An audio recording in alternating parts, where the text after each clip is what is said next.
By 325 BC, Alexander had extended his borders almost 3,000 miles from Greece in the west to modern-day India in the east. Alexander's army may have been a wrecking machine, but the legacy his empire left in its wake was a new Greek world. Alexander's strategy for ruling conquered nations included both accommodation and assimilation.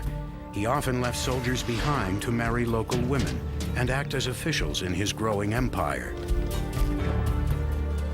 Towns that were formerly Persian, Egyptian, or Indian were transformed into Greek cities. It was an invasion of ideals that formed a hybrid culture that became known as Hellenism. So definitely there are striking parallels with what's going on today, in our today era of globalization. Today we have a common language, which is English, is the language of trade.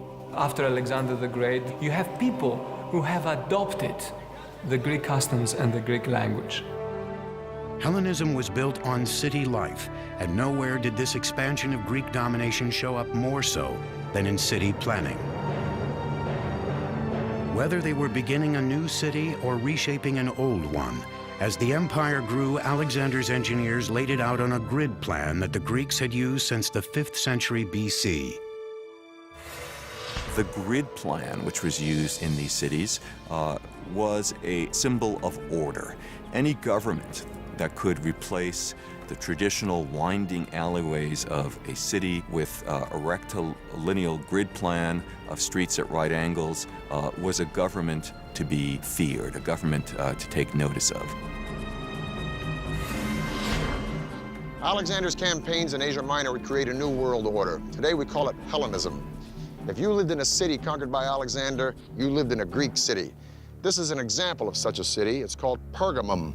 2,000 years ago, Pergamum would have had all the elements of a Greek city: agora, temples, gymnasium, theater. Pergamum would eventually rival Athens as a cultural center. As a matter of fact, the sculptural style pulled out of Pergamum would galvanize Michelangelo and change the face of the visual arts forever. Pergamum was built on a series of slopes. It was engineered like this. It was dramatic, it was theatrical, and it was meant to be. Today, the remains of Pergamum stand high above in modern-day Turkey, a spectacular monument to Greek urban engineering. The city seems to be clinging on this steep hill. It seems that the architects who built this city sort of took into account the topography in many ways, symbolically to start with, meaning that higher up were the palaces and temples. The city rises about 1,000 feet above sea level, which necessitated a series of complex and extensive terraces. In Hellenistic times, Athens was no longer the power center that it was before. There was a shift toward other cities of importance. In that vacuum, Pergamum rose to power. In some ways, it's an echo of the Acropolis of Athens, where the temples stand on a hill, a natural rock over the city. And no expense is spared in building splendid temples and splendid public buildings in Pergamum. And so Greek city planning begins earlier than Alexander, but it's taken to perfection in the Hellenistic period. And wherever you go, each of them has a recognizable institution. Each of them will have a Greek theater. Each of them will have Greek temples. Each of them will have a gymnasium. Each of them will have a agora, a marketplace cum forum. The focal point of a Greek city could be found in its public marketplace, called the agora. Here, merchants would peddle their daily wares, and citizens would congregate to discuss the political issues of the day. Adjacent to the agora was the stoa, a simple structure that was the equivalent of an ancient indoor mall. The stoa consisted of a colonnade on one side with a back wall on the other, a shelter providing an open space that was still protected from the elements.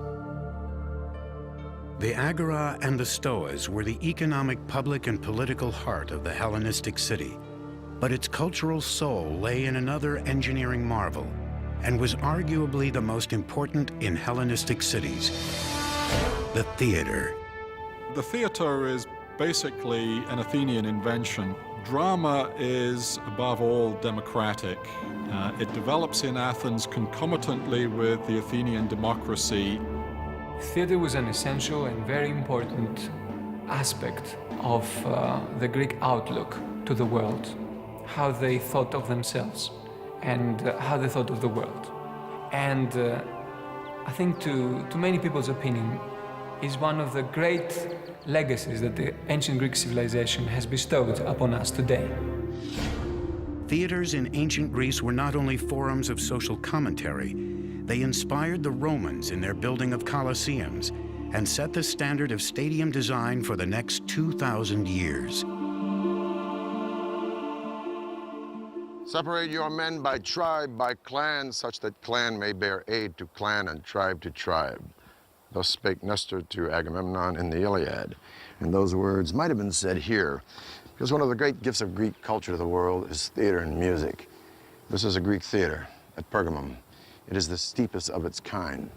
Now, a Broadway theater, and I've played in a few, holds between 800 or 900 people and maybe 2,000 if it's a musical house. This theater holds thousands and thousands and thousands of spectators. So how in the heck can an actor stand on that stage and project his voice such as that the spectator in the very last row at the back of this theater can hear what he's saying? Well, the answer is sort of an engineering feat.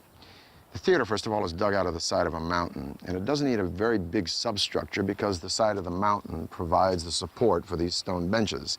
Second of all, the theater is in a semicircle, and the semicircle gives way to an amazing sense of acoustics. You can stand on that stage and you can almost whisper, and someone in the very back row would hear you as if you were speaking right into his ear because the sound would bounce off the back wall.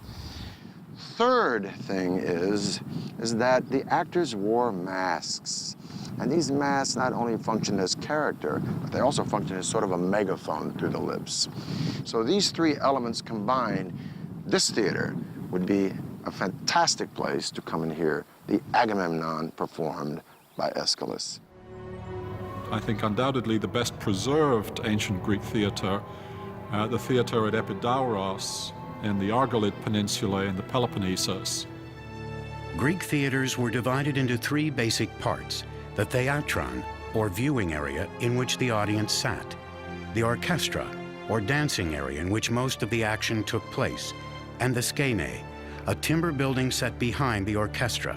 The skene and its flat roof were used for dressing rooms, as a backdrop, and sometimes for staging scenes. The theater at Epidauros has 55 rows of seats and is divided into three horizontal seating sections. Stairs divide the sections of seats into separate wedges. In all, this giant theater has an estimated seating capacity of 12,000 to 14,000 people. But it's the acoustical engineering that makes the theater at Epidauros clearly spectacular.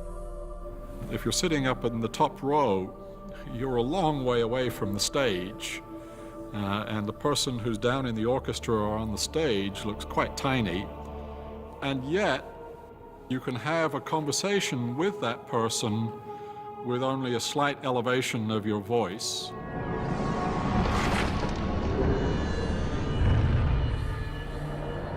In just 10 years, Alexander had set the stage for Greek culture to dominate the world. But empires and their leaders eventually fall. Alexander was no exception. His untimely end would give rise to kings and kingdoms whose engineering feats would be considered ancient wonders of the world.